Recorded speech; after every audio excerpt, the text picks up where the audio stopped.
what democracy looks like. Show me what democracy looks like. This is what democracy looks like. Show me what humanity looks like. This is what humanity looks like. Show me what humanity looks like. This is what humanity looks like. Show me what humanity looks like. This is what humanity looks like. Show me what humanity looks like. This is what humanity looks like. Show me what humanity looks like. This is what humanity looks like. Every vote counts. Every vote counts. Every vote counts. Every vote counts. But we have to remember, it's just a reminder, that while we're standing here fighting for our little town, Doylestown, and all surrounding areas, we need to remember that this issue is so widespread. This issue is an indigenous issue, it is an immigrant issue, it is a class issue, it is a race issue, it is an income issue, it is a gender issue. This issue encompasses every single social issue there is out there.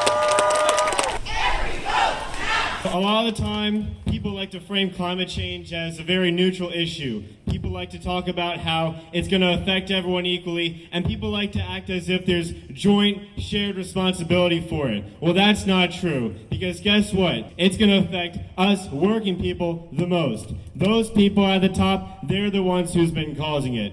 It's not poor and working people who own these huge companies that make all their money destroying the environment.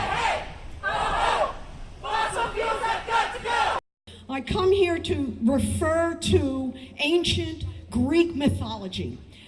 Go back in some years, and for some of you not that many, a long time ago they talked about the Hydra, the many-headed Hydra monster.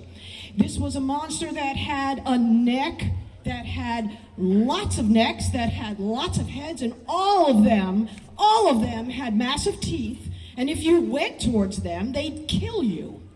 And if the killer of this is, other than getting killed by one of these many-headed pieces of this Hydra monster, was that if you cut it off, 3 more will sprout up from that neck.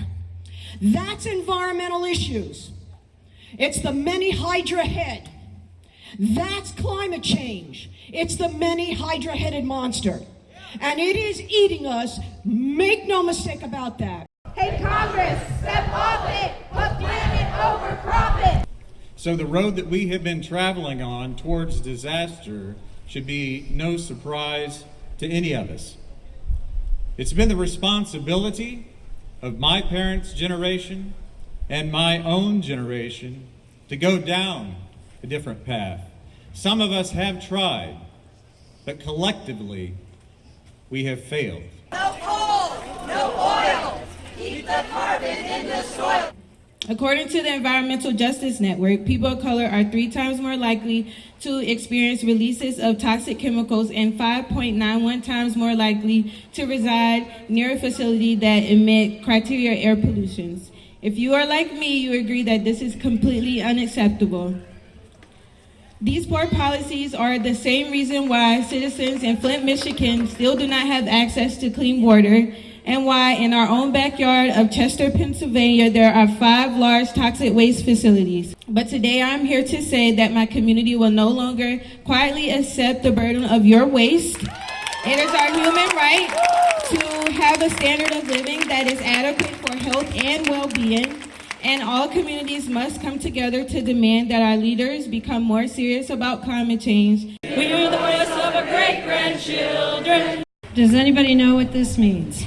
Minnie-Wachoni. Water is life. Minnie-Wachoni. Minnie-Wachoni. I see you remember. You may have heard of the quote, Chief Seattle's, that all things are connected. It's a web of life. What you do to the web of life, you do to yourself.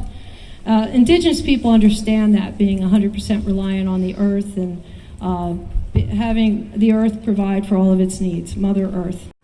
This is what democracy looks like. Climate change was first discovered by scientists in the year 1892. For more than 100 years, since the Industrial Revolution, private interests have been using climate denial, faulty research, and anti-environmental lobbying to continue to profit off of the destruction of our planet. Chant with me.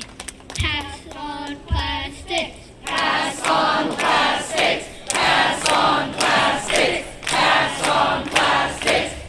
Thank you to all the students who have had the courage to rise up and demand action. The climate crisis is the defining issue of our time.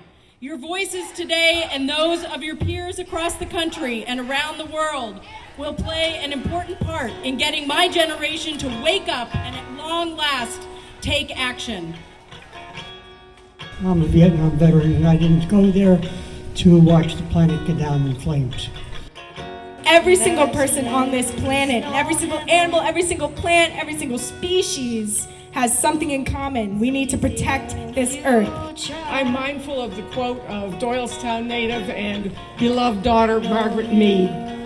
Never doubt that a small group of thoughtful, committed citizens can change the world. Indeed, it is the only thing that ever has.